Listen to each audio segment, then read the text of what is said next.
तो आपको सत्संग की प्राप्ति हुई।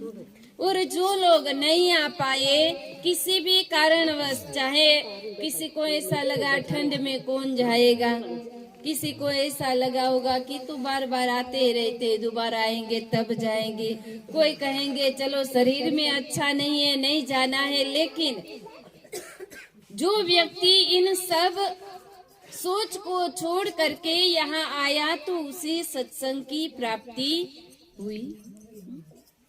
और सत्संग के अंदर आने से शरीर में कितने भी रोग होते हैं तो भी दूर हो जाते, हमारे खुद का अनुभव है।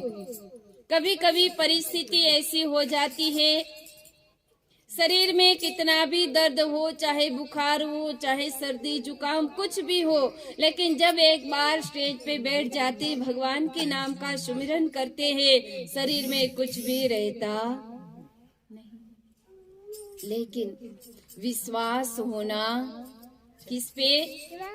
डॉक्टर पे, है ना।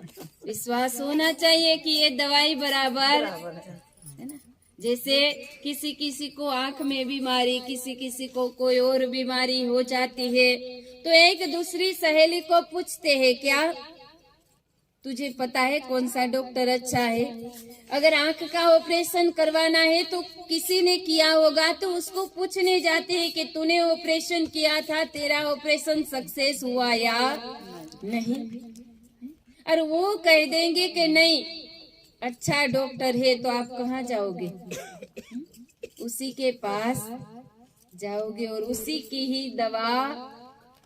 तो यहाँ संतों ने कह दिया कि ऐसी दवा है, ईश्वर के नाम रूपी औषधि, ऐसी औषधि है जिसका सेवन करने से, क्या कहा, राम नाम की औषधि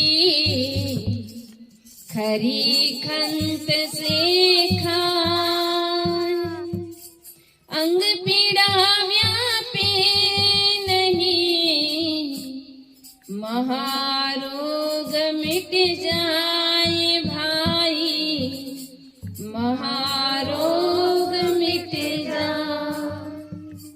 क्या कहा कि राम नाम की औषधि खरी खंत से खाए, अंग पीड़ा व्यापे नहीं और महारोग मिट जाए। पर औषधि लेकर के क्या किया? लाके घर में रख दिया, तकिया के नीचे, सिरहाने के नीचे रख दिया और सोचते रहते कि रोग दूर क्यों नहीं होता, क्यों नहीं होता। पर ऐसे रोग दूर होगा क्या? खाली दवाई लाकर घर में रख दो, घर में रखने से रोग दूर होगा क्या? सबको पता है कि रोग कभी दूर होगा। पर यहाँ पर औषधि का सेवन करना, किसी को कड़वी लगती है, किसी किसी को तीखी लगती है, किसी को मीठी लगती है, क्योंकि औषधि भी कई प्रकार की आती है। पर याद रखो, चाहे तीखी लगे, कड़वी लगे, मीठी लगे, चाहे फीकी लगे, फिर भी वो औषधि औषधि आपका रोग दूर करने में वो काम ही लगेगी। और इसीलिए उस राम नाम रूपी जो औषधि है, जो सबके हृदय के अंदर रम रही है, उस औषधि का सेवन करो। क्योंकि उस औषधि का सेवन कैसे करना है वो संतों के सामने जाओगी तभी पता चलेगा। और जिन जिन लोगों ने संतों के सन्मुख जाकर के अपनी जो समस्या थी, संसार की नहीं है ना, पर आध्यात्मिक मार्ग की जो भी समस्या है, उस समस्या को रखा तो उसका हल मिल गया। पर अगर रखोगे ही नहीं, है ना, तो हमें कैसे पता चलेगा कि आपको कौन सी समस्या है? आमने सामने बैठकर जब तक बातचीत नहीं होगी, है ना, डॉक्टर के पास आप जाते हो, चाहे डॉक्टर MBBS क्यों ना हो, फिर भी वो डॉक्टर आपको पूछता है कि आपको क्या तकलीफ है, पूछता है कि नहीं? चाहे उसकी 500, 1000 रुपया, 2000 रुपया क्यों न फी हो, लेकिन फिर भी जब वह डॉक्टर के पास आप जाते हो तो डॉक्टर को पता चलता। ठीक वैसे ही हम जब संतों के सन्मुख जाते हैं तो हमें भी हमारा रोग बताना चाहिए, और जब रोग बताएंगे तभी तो औषधि देंगे, और जब औषधि देंगे तभी तो हमारा जन्म मरण रूपी जो भी रोग है वो रोग दूर होगा। उस रोग को दूर करने के लिए ही हमें ये जीवन मिला है, और इसीलिए देखो भगवान ने इतनी कृपा करके हमें मनुष्य जीवन दिया है, क्योंकि भगवान श्री राम खुद अपने मुखारविंद से कहते कि बड़े भाग्य मानुष तन पावा, सूर दुर्लभ सदग्रंथन गावा। मैंने आगे भी आप लोगों को समझाया था कि अगर देवी देवता लोगों को अगर यहाँ पर अभी आना है तो किसका सहारा लेंगे? खुद आएंगे वहाँ, खुद आते, लेकिन वो भी एक मनुष्य शरीर का सहारा लेते ही तभी वो यहाँ आ सकते हैं। अब देखो कि हमें कितना कीमती ये मनुष्य शरीर मिला है, और फिर भी देखो इस जीवन को कहाँ लगा रहे हैं? थोड़े से सुख के पीछे, थोड़ी सी मान बढ़ाई के पीछे, थोड़े से परिवार के पीछे, थोड़े से समाज के पीछे ये जीवन को गवा रहे हैं। लेकिन गवाना चाहिए, हमारी ना नहीं है, गवाओ कोई बात नहीं, क्योंकि आप लोग संसार के अंदर रहते हो तो संसार का कार्य करना जरूरी है, लेकिन उसके साथ साथ हमारा लक्ष्य क्या है? हमारा लक्ष्य है कि ईश्वर की प्राप्ति करना, और वो ईश्वर कहाँ है? ईश्वर कहाँ है? कहीं बाहर है? ईश्वर नहीं मंदिर में है, नहीं मस्जिद में है, नहीं पहाड़ों में है, नहीं वन में है, कहीं पर भगवान है। लेकिन ईश्वर कहाँ है? तो जिसने खोज की उन्होंने कहा कि हारे हरि वसी हरि ना जन्मा, कि प्रभु जो है वो प्रभु कहाँ निवास करते हैं? तो कहा कि मनुष्य के हृदय के अंदर उसका निवास है। और मनुष्य कहाँ ढूंढता है? तो कहा कि वो भौतिक जगत के अंदर दौड़ लगाता है, भौतिक जगत में दौड़ता है कि वहाँ मुझे ईश्वर मिल जाएंगे। उसकी स्थिति कैसी है? एक मृग के जैसे। और इसीलिए संतों को कहना पड़ा, मृग नाभि कुंडले बसे, मृग ढूंढे बन माय, ऐसे घट घट ब्रह्म है, दुनिया जानते नाही भाई, दुनिया जानते ना। क्या कहा कि मृग जो होता है ना, उसके नाभि के अंदर ही कस्तूरी होती है, जिसकी खुशबू ढूंढने के लिए वो पूरे जंगल में दौड़ लगाता है, लेकिन उसे वो खुशबू प्राप्त होती। ठीक वैसे ही आज का मानव जो है वो सांसारिक जगत में दौड़ लगाता है और समझता है कि हमें भगवान की प्राप्ति हो जाएगी। कोई कहते हैं कि मंदिरों में ढूंढते हैं, कोई मस्जिद में जाते हैं, कोई गिरजा घर में जाते हैं और ऐसा मानते हैं कि हमें भगवान मिल जाएंगे। लेकिन एक बार आप लोग मनन करना कि जब आप मंदिर के अंदर जाते हो, चाहे कोई भी मंदिर हो, मंदिर जाना कोई गलत बात नहीं है, खराब नहीं है, मंदिर जाना चाहिए। मंदिर जब हम जाते हैं तभी तो हम मनन करते हैं। एक बार जब आप मंदिर जाओ तब देखना कि मंदिर में जाकर आप दोनों हाथ जोड़ करके क्या करते हो? मस्तक को नमा करके आंख को बंद कर देते हो। क्यों बंद करते हो? क्या भगवान नहीं अच्छे लगते? भगवान के दर्शन नहीं करने होते। व्यक्ति नहीं करना चाहे तो बंद हो जाती है। क्यों? क्योंकि वो यही दर्शाते हैं कि जो मूर्ति यहाँ है वही मूर्ति तेरे भीतर, जो बाहर मूर्ति है वैसी मूर्ति तेरे भीतर है। और उस मूर्ति की तू झांकी कर ले, उस मूर्ति की तू खोज कर ले, क्योंकि मूर्ति बनाई किसने? जिन्होंने अपने घट में दर्शन किए। आप लोगों ने सूरदास की कहानी सुनी होगी। सूरदास जो है उसका पहले का नाम जो है वो बिल्व मंगल था, और वो बिल्व मंगल एक नर्तकी थी, और उस नर्तकी के पीछे इतना पागल था कि रात दिन उसके ही पीछे घूमता था। एक दिन ऐसा हुआ कि उसके घर में उसके पिताजी की मृत्यु हो गई। अब बिल्व मंगल के पिताजी की जब मृत्यु हो गई तो उसकी धर्म पत्नी जो थी उसे पता था कि उसके अलावा वो कहीं और जाता नहीं। किसी घर के रिश्तेदार लोगों को कहते हैं कि जाकर उसको बुला के लाओ। उसके पास जाते हैं, बिल्व मंगल को कहते हैं कि तेरे पिताजी की मृत्यु हो गई है, चल, पर वो आता नहीं। उसकी पत्नी सोचती है कोई बात नहीं, मेरे ससुर मेरे पिता के समान ही है, और सब उसका जो भी क्रियाकर्म करनी होती है वो सब विधि कर लेती है। और फिर सब लोग जब अर्थी को लेकर के जाते हैं उस समय फिर से किसी को भेजते हैं कि एक बार आ जाए, अग्निदाह अपने पिताजी को दे दे।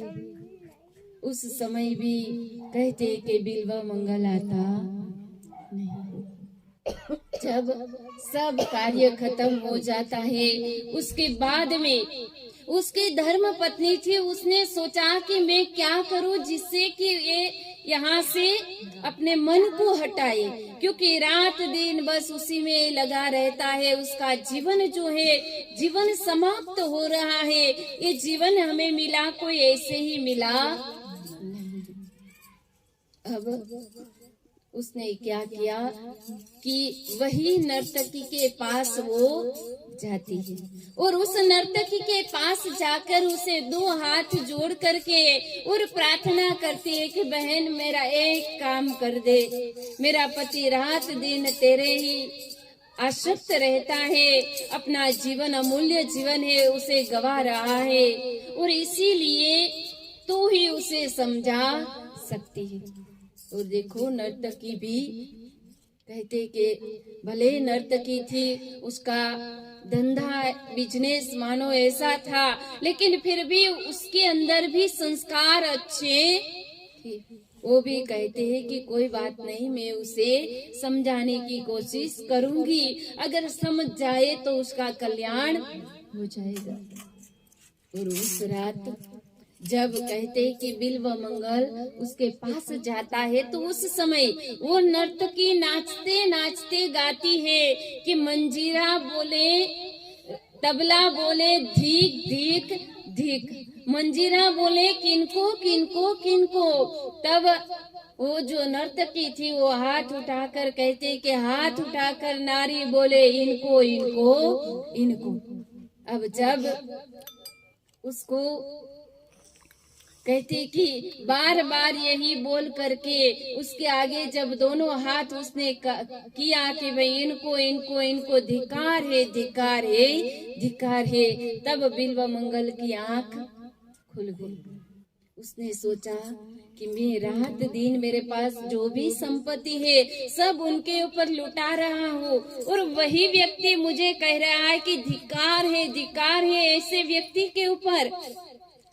अब मुझे यहाँ आना नहीं है, मुझे घर पे भी नहीं जाना है।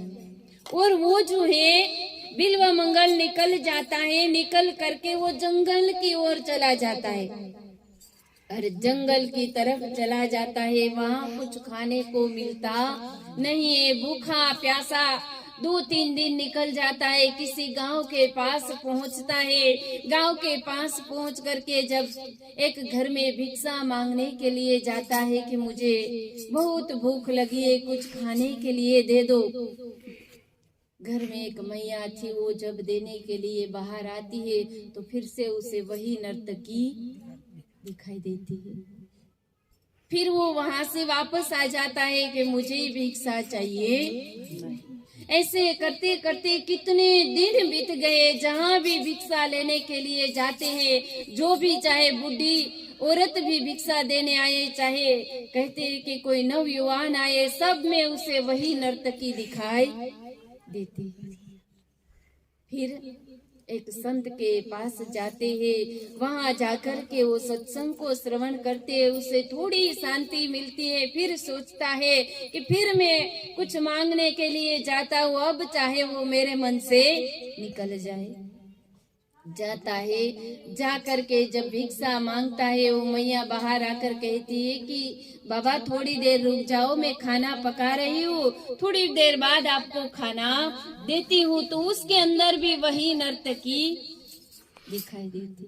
तब बिल्व मंगल कहता है कि माँ मुझे भिक्षा नहीं चाहिए, मुझे बस एक लोहे का तार जो है वो गरम करके दे दो, बस मुझे वही चाहिए। अब उसने सोचा कि भाई उसको कुछ काम रहा होगा, तो वो खाना तो पका ही रही थी, है ना। और जब वो खाना पका रही थी तो उसने लोहे का तार जो था, वो लोहे का तार गरम करके दे दिया। और जैसे ही उसने लोहे का तार गरम करके दिया, उसने अपनी दोनों आंखें निकाल दी। और दोनों आंखें निकाल करके कहने लगे कि अब देख, बहुत देखता था ना तू, जहाँ तहाँ तुझे वही नर्तकी दिखाई दे रही थी ना, अब देख तू वो कैसे अब तुझे दिखाई देती। और ऐसे करके दोनों आंख में आंसू की जगह लहू बह रहा है। और ऐसे करते करते करते चल रहा था। और चलते चलते एक संत मिल जाते हैं उसे। संत की कुटिया में संत उसे ले जाते हैं, मरम पट्टी उसकी करते हैं और धीरे से उसको पूछते हैं कि भाई क्या हुआ था। तब वो सब हकीकत बताते हैं कि ऐसे ऐसे मैं एक नर्तकी में आसक्त था और उससे पीछा छुड़ाने के लिए मैंने मेरी दोनों आंखें निकाल दी। और तब संत उसे सत्संग सुनाते हैं। सत्संग सुनाने के बाद उसे ज्ञान देते हैं। और जब वो साधना करते हैं तो साधना के द्वारा वो ईश्वरमय इतने बन जाते हैं कि जहाँ भी वो जाते हैं वहाँ उसे ईश्वर की झांकी होती है। और जब वो रोज का उसका नियम था, रोज मंदिर के अंदर जाते थे। और रोज जब वो मंदिर के अंदर जाते थे तो जैसे भगवान की मूर्ति रहती थी, जैसे भगवान को पता है ना कि रोज कपड़े चेंज करते हैं, तो जैसे कपड़े पहनाते थे वैसा ही वो भजन बना देते थे। एक दिन क्या हुआ कि पुजारी को शंका हुई कि अंध नहीं लग रहा है, ये ना नाटक करता होगा। अब अंध होता तो उसे कैसे पता चलता कि आज भगवान ने पीले कपड़े पहने, आज नीले पहने, आज लाल पहने, उसे कैसे पता चलता। उसकी परीक्षा लेने के लिए पुजारी जी क्या करते हैं कि दूसरे दिन जब कहते हैं कि बिल्व मंगल जब जाते हैं मंदिर के अंदर, तब भगवान की मूर्ति को जो कपड़े पहनाए थे ना, वो कपड़े सब निकाल दिए। और सब कपड़े निकाल दिए। तब सूरदास जो कि बिल्व मंगल था, वो सूरदास जो है, वो सूरदास भजन गाते गाते जब भगवान के वाघा के बारे में, जब भगवान के कपड़ों के बारे में जब बात आई, तब अपने मुंह पे हाथ लगाकर कहते कि आज तो मेरे प्रभु नंगम, आज तो भगवान ने कुछ भी पहना नहीं। तब और कहते हैं कि पुजारी को शंका हो गई कि वास्तव में अंधा है नहीं। अब सूरदास जो है वो सूरदास तो कहते हैं कि अपनी मस्ती में रहते थे, रात दिन भगवान का भजन करते थे, भगवान का भजन बनाते थे और गाते थे। अब मंदिर से जब सूरदास जी जाने लगे तो क्या देखते हैं कि रास्ते में एक कुआं आ रहा था, जो वाव जिसे हम बोलते हैं।